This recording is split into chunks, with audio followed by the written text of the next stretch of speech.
Hello everyone, this is Erik, the Asian movie enthusiast, and this is my review of Cold Eyes, a South Korean thriller from 2013. And this is actually a remake of the Hong Kong film we recently covered by the name of Eye in the Sky from 2007, which I feel is a contemporary classic. So how does Cold Eyes stack up against the original film? Well, let's take a look. Now again, the premise is basically the same here. A high-tech police surveillance team attempts to take down a gang of ruthless bank robbers. Now, if you'd like more detail into how exactly the protagonists go about their job, check out my video review of Eye in the Sky on my channel. But in terms of Cold Eyes, events play out in a similar fashion. Some sequences are practically shot for shot actually, but there are also a number of differences that make this worth watching, even if you've already seen the original film. In fact, these two films have actually become one of my go-to double features. I love watching these back to back. It's a lot of fun. Now, one reason for this is that you get to actually see the differences between contemporary Hong Kong and South Korean filmmaking. So the realistic suspense-driven tailing sequences are preserved here in the remake and proficiently executed. But Cold Eyes has a slightly higher octane, so to speak, with some added punch in terms of the chases, shootouts, and hand-to-hand fighting. So it kind of pops a bit more when the action hits. It's a bit more intense at its most intense points. It's also 30 minutes longer, which should probably result in some pacing issues, but that's not really the case here. It does take a bit more time developing the characters and the dramatic backdrop to everything, but everything continues to move fairly briskly. There's also a bit more comedy here that works well.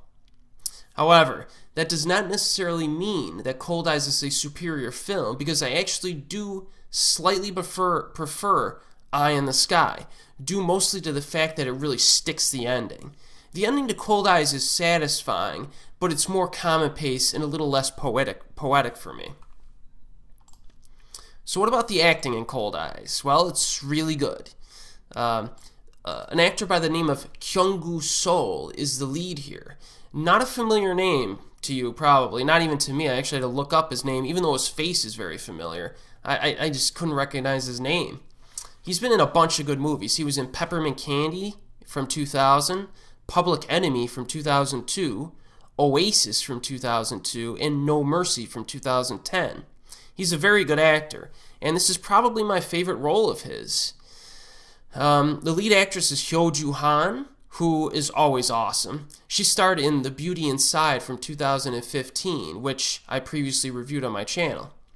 I'll watch her in anything, so that's a no-brainer. And finally, the villain is played by Woo-sung Jung, who you may have recognized in films such as The Good, the Bad, the Weird from 2008. He was the good guy in that one. And The Divine Mood from 2014. He actually plays the bad guy here with slightly less nuance than Tony Leung Ka-fai did in the original, but Jung is very menacing in this role. He's a real cold-blooded killer, and he does a good job portraying that. So Cold Eyes is a solid flick, man. You know, you do a remake of a contemporary classic and it comes out to be really solid. That's an accomplishment. And it still kind of carves out its own... It also has its own nuances that makes it kind of its own film, too, which is why I love to watch these back to back. And on a final note, Cold Eyes does have a fun cameo at the very end of the film, so look out for it. I highly recommend this film. It's widely available on DVD, and I'm telling you that these two films will make a great double feature, so just keep that in mind one of these nights. But I do recommend that you watch Eye in the Sky first, since it was the first one made, and it's a little bit more, I guess, reserved. So it's a good setup, and then you hit the higher octane Cold Eyes after that. Great double feature. So those are my thoughts. And as always, we'll see you next time.